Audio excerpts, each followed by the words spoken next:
You wanted the best? You've got the best podcast. The hottest podcast in the world. The Chris Voss Show, the preeminent podcast with guests so smart you may experience serious brain bleed. The CEOs, authors, thought leaders, visionaries, and motivators. Get ready. Strap yourself in. Keep your hands, arms, and legs inside the vehicle at all times, because you're about to go on a monster education roller coaster with your brain. Now, here's your host, Chris Voss. Hi, folks. Chris Voss here from thechrisvossshow.com, thechrisvossshow.com. Hey, welcome to the big show. We certainly appreciate you guys being here. Be sure to, as always, refer the show to your family, friends, and relatives. The Chris Voss Show, the family that loves you but doesn't judge you, at least not as harshly as your mother-in-law. I love that joke. I like that better than mom. But your mom might not like you as well. But the Chris Voss Show does love you. So there you go. Also, go to goodreads.com/Chris Voss, youtube.com/Chris Voss, LinkedIn.Chris Voss, all those crazy places on the interwebs. Today, we have an amazing gentleman. We're going to be talking to him on the show all the way from Australia, as it were. And we're going to talk to him about his business, and his clients, and how he built it, and all that good stuff. James Leon Donatosian is on the show. I'm probably not saying that without the proper inflection of the language. He's Armenian, but he is the CEO and founder of Printech. Welcome to the show, James. How are you? Thank you very much, and great having you guys. So again, we're from Australia, Sydney, and my background is Armenian, and I was born and raised in Baghdad, Iraq. Oh, wow. So I moved to Australia after the war in 2003. So pretty much we've seen everything. There you go. And you guys, when you guys arrived, you arrived with just very little, the shirts on your back. Were you escaping the war-tornness of Baghdad? Well, after the war, pretty much we just had to pack our bags and leave the country because there was a kidnapping situation for me. So people try to kidnap me because my father is a doctor and he's well known. Oh, wow. In Baghdad, and in 2003, after the war, we received a letter saying that we're going to kidnap your son. So it's time for him to, it was some kind of an intel job that we received. That was someone was my dad's patient, and probably he heard something going on that they're working to kidnap me, and we received a letter, and we had to leave the same day to Syria. Wow, that's crazy. So I still have all my photos, my childhood photos. Didn't say goodbye to my friends or the remaining of the family. We just had to leave everything and hop in, and And so you end up living life as an immigrant, escaping war from your family, and you're running around, and you run into a lot of different things, discrimination and challenges. Talk to us a little about that and how that shaped you into being the businessman you are today. Look, I think I grew up too fast in terms of what I've seen in the life experiences, what I've seen and where I am today. So when I left Iraq, came to Australia when I was 16, but I was more like 30 instead of 16, so because I've seen it all. Yeah. And I wasn't educated, so I was just pretty much, English is my third language. So I came to a country, it's a new language, new opportunities, and coming from a background with an educated family, from doctors and engineers. And I was like, well, I really need to be something here. And the language was really tough to understand it, to learn the physics or biology or whatever, subjects that we had in high school. So I didn't really do great. Mm-hmm. However, I really wanted to build something to show that everyone can do it, even though if you have challenges with language, you still can learn and become something. So I really kind of finished my high school. I didn't pass. Mm-hmm. It was on a very low kind of rates that I had. And then I finished up the high school, and then I started working as selling credit cards door to door. So selling go to businesses and, introducing ING business cards to Citibank, actually Citibank credit cards to introduce to people and just kind of try to sign them up for $50. Oh, wow. And it was a pretty interesting job, door to door, commission only. And I've done that for 6 months and did great at it. And then I decided, okay, you know what? I'm a people person. So I love talking to people. I think I got the gift of the gab for something very special, So I want to learn about myself more now. So let's see what's next. So when I finished that job, I kind of drifted away from that. I started doing more on the phone now. So selling life insurance on the phone, So call consumers, moms and dads, that introducing them, life insurance. If you're going to pass away today, how can we protect your family? So it's a very tough gig to sell. So I've done that as well for about 3 to 4 months, just to kind of get experience in cold calling and also learn how to, negotiate with clients to give them a better deal, or, to work something that, to win. Door-to-door selling is hard, man. That's quite difficult to take and do, and it shapes Absolutely. you. That's one of those hard sales jobs that will shape you in a way that will really make you a good salesman or break you as a person. Yeah, pretty much. Yeah, because there's a lot of pressure, mental pressure, KPIs that's got to be reached. It's a race. It's a race, pretty much. It's win or lose. Win the deal or lose the deal. So that's what it is, and reach it. It's a little tough. Plus, it's physical too. Yeah. So Yeah. So I've done that as well, and then I was like, you know what? I'm getting really drained by doing it for 6 months with cold calling and just selling life insurance. I need something more stable, And then I started working on a telecommunication company, as a retention. So now I already built my face-to-face doing communication with people, and also on the phone, which is pretty much understanding what people want or selling it to them on the phone. So we got face-to-face and on the phone. Now, the only thing is I didn't have is speaking to angry clients, which is it's a retention center, which is I got a job to speak to the worst clients that they really hate the company and they want to leave, which is the telecommunication company.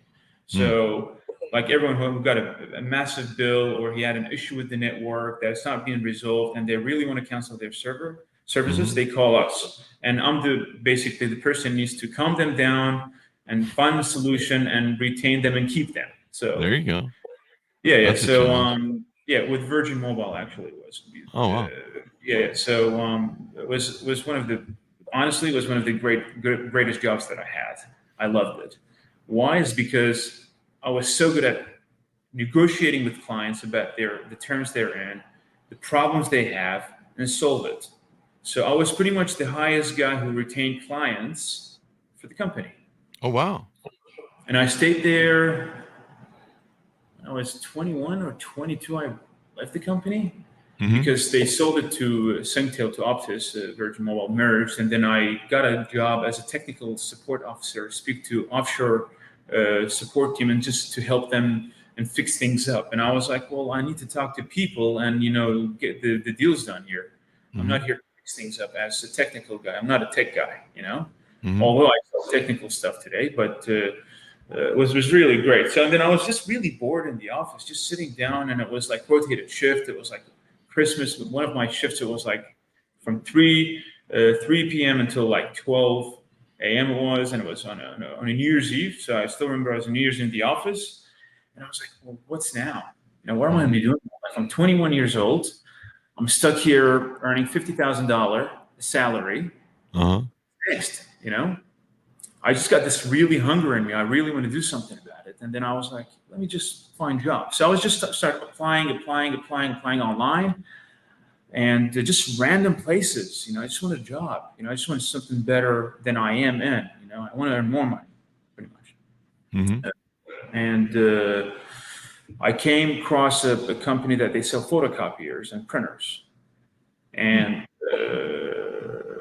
I went there for an interview, and it was, December, and then January, they wanted someone to start in January. And then I got the job. They really didn't really go through my experiences in terms of what I've done and what I've achieved. It was more like a personal experiences, what you've done, where you came from, and all that. And I got the job and stayed there for about 5 years. And while I was there, I got married, and by the age of 23, exactly 10 years ago, because our 10-year anniversary right now for Printech, and I decided to open my own venture, which is doing pretty much, what I was doing. I gained my experiences, and I just kind of tweaked it with my touch a little bit, and here we are. We got over 1,500 customers, 3,000 devices being leased, and we're running just over a $20 million operation. Nice. That's pretty successful. Yeah. Are you doing that just solely in Australia? Australia only, yes, that's correct. There you go. So did we, when we started out, did we get the .coms of Printech and stuff? Yeah, so it's www.printech.com. There you go. Remind people of it. Yeah, so it's good, and I do have another podcast. It's under New Age Entrepreneur. It goes more into details about myself and about the war, what we've done since I was a kid, because I've been in the war zone for many years, since the Kuwaiti War, the Gulf War, the Iranian War and all that stuff. So since I was 87, and so I've seen it all in the Middle East. So, right now we basically, it's just the hunger that we have as a company, and we just want to establish more. So what we've done is 3-4 years ago, I came up with an idea that I want to open my own finance company as a broker. So I went back to college to study finance. And in 2018, I established my company, which is called Fin Loans, FIN loans.com. So the way it works is we lease the equipment right now to the end of the user.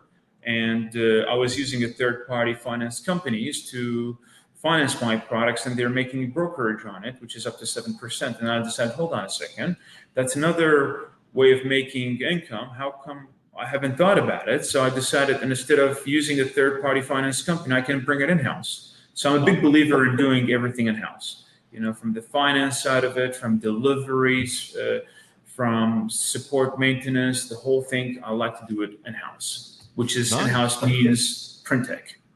There you go. I mean, doing stuff in-house as opposed to out-house is much better. Absolutely, because I like to keep the money for my people, So instead of outsourcing to people, they're going to be making, the income. I like to grow here and give more opportunities to work for me. So there you go. Yeah. So you built the business over how many years now? Again? 10 years now. 10 years now. That's correct. What are some of the keys to your success in the business and core values? Well, the values that we have is ethics is number one. You got to be very ethical in terms of if you want to run a long-term business, that's first. And also, you got to be motivated. Self-motivation is the key to success. There's a lot of people, they see a show they might get really motivated from, or, they see a car they might get motivated from, or quote. That's great.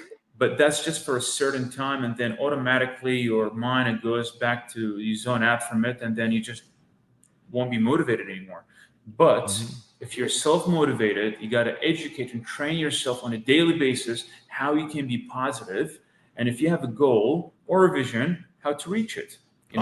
Which is, you got to be visionary. That's true. Simple as That's that. true. There's goal orientation is great, because you can say, I want to earn this much money by end of the year. But if you have if you don't have a vision to reach it, how are you going to accomplish it? So goal is something that you put on paper that, yes, I want to earn $50,000 by end of the year. But if you don't have the vision towards it, how are you going to reach it? So they all link together. Make sense? Yeah, if you don't have the vision, I mean, you're not gonna reach it all. I mean, that's the real core. Yes. And so you, one of the things you do is you own a range of luxury cars valued over. I love cars. Yeah. So I do have a few cars that since I was a kid, I always wanted to own a Lamborghini. So I did own one when I was 25, and I still have it. It's actually my second Lamborghini, and I end up, well, if I have a Lamborghini, I need a Ferrari, So I decided to buy a Ferrari, and then I was like, well, I need to buy something different. I gotta. Taste the English kind of a supercar, instead of the Italian. Let me just, see how it feels. So I ended up buying a McLaren, which is, I do have a McLaren, and I do have a GDR Pro, which is a limited. I think you can see it through here, the yellow one. It's one of 15 in the country, and GDR Pro AMG. And I do have, Bellings and all that, and I just love cars, There you It's go. an expensive hobby. Yeah. So Cars it's an are expensive definitely hobby. Mhm. Yeah. So, do you use those to motivate your employees? I was reading your bio here, and it says you like to park them in the office to motivate employees. Well, I'm in my office right now, and that's my motivation room behind me. So, There you go. yeah. So the reason is why I like to do that is because I've seen a lot of young people. They are so lost in their life, they don't know what they're doing. Mhm. They just, you know, they just really lost in terms of, hey, I want a job, but I've interviewed a lot of people, by the way. So I want a job. I want to be like you. And I was like, well, why do you want to be like me? What have you achieved to be like me? Or Mhm. what's your goals? What's your visions? What do you want? Oh, I just want to make a lot of money, but they don't have a mindset towards it. That's And this true. is why they just look at a lot of social media. They just look at a lot of Instagram. They see cars. I just want to be like that. Well, hold on a second. What's your vision? What's your goal? Did you write the pros and cons in the paper? That getting it's very easy, but you got to commit to it. And a lot of Yeah, people, young people, they don't like to commit these days, my friend. that's true. You They all want know. to be influencers and TikTok stars. Absolutely, which is, we didn't have that in our days. I'm 35 years old, and when I was 16 and 15 or 14, I never had an iPad in my life. Matter of fact, I never had a mobile phone because in Iraq we never had a mobile phones. We just had local channels, Hmm. and also no internet, nothing. So we just had a soccer ball and kick in and just talk to people face to face and be outdoor. That's Hmm. all we had, you know. Yeah. And so people really need to have a vision for something and build what they want to achieve. Um, Absolutely. you know, uh, so you've got the Caltech or Caltech. Is it Caltech? Caltech. Caltech is my Caltech. communicate. Yeah, the Caltech. So I have Caltech, and I have Printech, and also FinLoans. Okay. Caltech is the telecommunication company that I did work in it, so I know how it works. I know the experiences in it. So I was like, well, we're dealing with B2B here. B2B stands for business to business. So Hmm. what does a business need these days? They Hmm. need telephone, PBX system, cloud solution for communication. That's one. Second thing, they need a photocopier to print. You Hmm. know, and people do still print, and people doubt say, "Oh, mate, everybody here they don't print anymore." Paperless been going on for a very long time. That the word is going to be paperless, but still, 85% people, 90% people print. Yeah. And also finance. Everybody wants finance. Hmm. Every business needs finance. They need to finance their equipment. They need to lease their equipment, or they need to rent their equipment. That's a huge thing in Australia. So when you sit down with one person, and instead of sitting down with four consultancy people to give you an advice on different products, like you're a business owner, Hmm. you don't want to keep sitting down with your telco provider or a photocopier provider or a finance provider. You Hmm. just want to sit with a consultant who's educated Hmm. and give you one solution to cover everything, Yeah. Yeah. right? Definitely. Time consuming, it's time consuming. So you need to minimize your time, speak to quality people, and they will give you the best options. Hmm. There you go. It's a thing where you've got to understand people and how they work. What are some other factors you think that have led to your success that you try and share with others? What was that, sir? I couldn't hear What were some other factors that of your success that led to your success that you. you like to share with others? Well, success, just be knowledgeable about the products that you're selling. Okay, Hmm. so learn and understand what you're selling to achieve it and make Hmm. it happen. If you're pretty much selling anything, a product can sell itself, by the way. But at the end of the day, you're selling yourself, your personality, Hmm. your knowledge, your relationship with the end user. You know. Hmm. So again, you got to be very open about what you're going to be selling. And Hmm. once you know yourself and understand what you're going to be selling, the confidence you have, the knowledge about the product, your sales pitch, and being positive, being happy, smile, works most of the time. Hmm. And that's pretty much it. Yeah. And be Wow. goal oriented. Yeah. So Being goal oriented is important. And so Yeah, it helps keep you on track. So what do you see yourself doing in the future? the future is basically just continue the empire, pretty much. You'll have just continue the growth in terms of finding a niche market or a niche product that you can add into what we're doing. Like if you're selling, like right now, we're thinking basically to sell everything to the end user. Like Oh yeah. for an office, for example, legal firm, they need a furniture, they need a computers, they need printers, they need finance, they need this, they need that. We just tie everything in one and give it to supply to the clients. So just kind of invest in the same business that we have, because the growth is phenomenally crazy in it, and there is so much potential to grow to the next phase. And just basically investing in the business, investing in the right people. Yeah. Do you see yourself expanding outside of Australia? Hopefully, yeah, definitely. It depends. I was because my wife is from Toronto, and I went there to kind of been there a few times. I was there last July for 3 months to understand how it works. There's a lot of competition now. Competition is healthy. With no competition, there is no business. It's boring. So there's competition there. There's leads finances there. So I think my next step is to kind of learn more about the businesses, or North America, and see how it works more, understand it, and kind of just open a small little branch and test the water and see how it feels. And if it works, then yeah, why not? But Australia is a big market. Australia is huge here. So, how many people live in Australia? What's the population of Australia these days? I think it was about 22 million. There you go. Approximately, Australia-wide, but which is the same percentage. I think in California was 22 million. That was about 5 years ago. Probably. I think it might be 30 million. I don't know. You can't keep track of California, especially that one center around LA.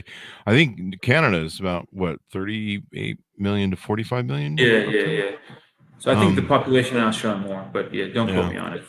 Yeah, I like my Australian friends, and I like my Canadian friends. They're much more decent people than we are here in America, and probably much more healthier because they don't eat all the fatty crap. But the one thing I always tease my Australian friends about is that Vegemite. Oh, Vegemite, right? Yeah. I'm not a big fan of that, to be honest with you. I can't blame you.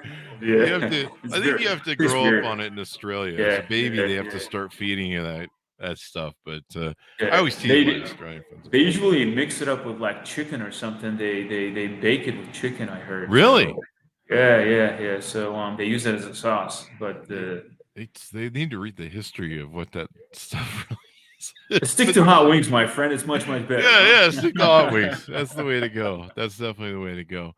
It's great, man. It's great. Yeah. So what other piece of advice do you have for people who want to start their own business, following your kind of footsteps of success, and building something out of nothing? Really, that's what entrepreneurs are great at doing. Absolutely. Start from scratch is always challenging, but once you know the basics and the momentum is right, and you got a great plan to execute, then go for it. Don't listen to people. Okay. So there's a lot of negativity these days out there in the world, so unfortunately we live in a place that everything is negative, news or, social media stuff. And a lot of young people, when they sit down with each other and they tell you, hey, open your own business, I want to open this business. This is what the ideas that I want to come with. And they're like, oh man, don't do it. There's about 30 of them that have done it and they failed. You can't say that, Matter of fact, when I started my business, my accountant that I still deal with, he was against me to open a business. Really? We were talking about this yesterday, actually. And I said to him, do you remember 10 years ago, we were sitting having a coffee. You told me, do not open your business because it's a headache. Wow. And then I went beyond your words and I did it. So even family, friends, some of the people are like, man, don't do it. You're not good enough. Or, wow, you're probably going to fail. You're already earning money right now. So don't take the risks. I'm a risk taker. I've been taking risks all my life, And living life is a risk. Life is a risk. Exactly. So I decided to do it, and here I am. So there you go. A message to whoever is listening, or in the podcast, and the future listeners: take a risk. Don't be afraid. Just calculate it and understand what you want to achieve, and listen to positive people and have positive energy around you, and basically execute your plan, because you will definitely make it happen. Yeah. You've got to have that vision. You got to have the positivity. If you've got negative people, I've seen so many people get dragged down. They start a business and then they get someone in their head. It's like, well, you can't really do this, or the negative Nancy's, and Absolutely. and they talk you out of it, and you end up screwing up deals. I've had business deals where I thought I had a partner on good, and then all of a sudden, some friend of theirs decided to pile a bunch of shit in their head, and they believed it. And you're like, exactly. dude, and they'll screw the whole pooch and cause multiple other problems for themselves as well. Absolutely. So, yeah, it's just crazy, man. It's insane. It's insane. Yeah. Like, I've seen so many people, they come, they got an idea opening up, digital media company, or, content creator, or coffee shop, or restaurant. They're like, oh man, I want to do this. But the problem is there's so many restaurants around here, and they fail. They keep closing down. I was like, well, hold on a second. Why did they close down? Obviously, they're not really doing the right thing. There's something is not working. They should have tweaked it. Even us, when we started, I was basically only myself running the business. I was in a small little office, 3 meter by 5. I was just had a phone on me and a laptop, and no overheads, but I was struggling to build it. But I was like, no, it's got to happen, because the only thing I had in my mind is this business. So I said to myself, if it's got to work, there's no plan B. This is it. My plan A was having a job and working for someone as an employee. Plan B, having your own business. They ain't got no plan C, my friend. 2 plans. Yeah. So I took plan B, and I had to make it work. And now I created more opportunities for myself. I come with a challenge. I challenge I just don't like sitting down being bored. I can retire tomorrow and just live happily after, and and enjoy life. And then what? Yeah. So I just got to challenge myself, find something different. It's very, very difficult to reach, but I have to reach it. So finding a new venture. So doing something new, helping people to grow. Finding a niche market, finding some interesting product to sell, finding people that they want to be successful. So my vision is not just make money and raise my empire and become a multi-billionaire. No, money itself, it's nothing, because you can make money if you're really good at making it. If you're really good with people, and if you really want to establish your mind to do something, you can do it. Okay. But helping people is the other thing here. As I said to you, earlier, we live in a time right now, it's controlled by social media. And you said it, TikTok. Everybody is on TikTok. They want to be billionaires on TikTok. They go and stand next to a supercar. That's my car, follow this and do this. And they want to build content. Yeah, great. But how about us? We never had these things back in the day. Like Australia, the US, Europe. Everybody had access to computers. Everybody had access to internet. Early days, we never had these things. Yeah. When we're controlled by Saddam Hussein, there was security. However, there's nothing else we can do. We were just so limited. We didn't have access to the world. Okay, like today. So when I see young people today, they're in high school, they're just so very, very limited with their knowledge. They're just not broad. They're just playing online games, or creating really stupid content on their social media. They think they're going to be rich and influenced. Well, hold on a second. You should plan your future right now. You're racing against time. The only thing is against you is time, my friend. Yeah. Time is everything. Time is everything, and people don't realize sometimes you don't have a lot of it. The other thing about building your empire on TikTok or YouTube or other things is you don't own those platforms, and they can be taken away from you. Back in the early days of YouTube, we made a lot of money off of YouTube every month, And eventually they said, oh, we want to do something different because we're paying these guys a lot of money and we need to figure out a way to not pay them so much money, but still get more views. And that's what they did. They figured out over time how to do it. And ever since then, we've seen our residual checks from YouTube dwindle. Not anywhere near that. They were a few zeros missing off the end of them. What they used to pay. And so that's right. Yes. That's the problem with building on someone else's business model. And so you've got to own your own thing. And so dreaming to be, a TikTok star or whatever the latest, these things are fleeting anyway, whatever the most popular is. Building on that is not a long-term, life sort of project. I mean, You've seen a lot of my friends who built on Google Plus. They've seen that go out of business. Twitter, of course, has not done well for years. It used to. Facebook and Instagram are now on the fence. TikTok seems to be winning, and probably in a couple of years, something else is going to replace that. So, planning to become a star on some of these things is not something you want to build on. You want to, I learned a long time ago, especially with partners and stuff. You want to own it. You want to control it. Exactly. It has to be yours. Absolutely, and this is why we do everything in-house. That's part of why we're doing everything in-house. And I did piss a lot of people off that I had to cut them off and not make revenue out of me because they wanted to suck from the revenue that we make. But in the end of the day, well, I'm the one who's generating them. You're getting a cut out of it. So why the hell am I going to keep in my platform? And I want you to make money out of it. Go do your own thing, For example, suppliers or finance companies or whatever. And so this is what really interesting subject that we were just talking about, working for somebody else's, which is, having a channel on YouTube. What if you grow your, audience, or you'd be making millions of dollars, and one day they can just say, you know what, you said the wrong thing, my friend, cut the tap on you. Yeah. And then what? Yeah. And then you're screwed. Yeah. It's all going downhill. You got to basically go beg in other platforms to be part of it. And do whatever it takes to kind of get into their platform so they can generate the revenue. The best way is to start your own platform from day one and not to rely on anybody else. Have it with them as well, just as a side thing, profit a little bit, but do not rely on it. Rely on yourself and rely on your sources that you have and build up your own platform because you know what? You can control it. Don't let anybody to control you. Definitely.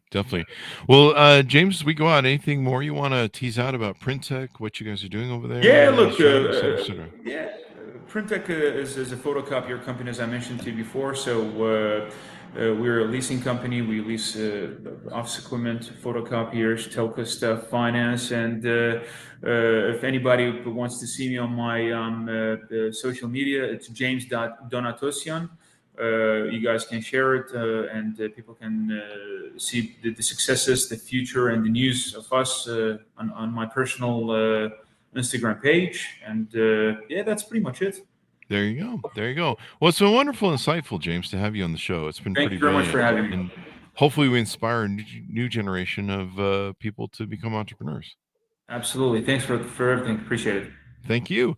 Thanks, Monis, for tuning in. Go to youtube.com/Chris Voss, the big 130,000 LinkedIn group, the LinkedIn newsletter, the LinkedIn, everything on LinkedIn. Just go subscribe. Search for Chris Voss, the Chris Voss Show. We do so much over there. It's such a great platform. Also go to goodreads.com/Chris Voss. Thanks for tuning in. Be good to each other. Stay safe. And we'll see you guys next time.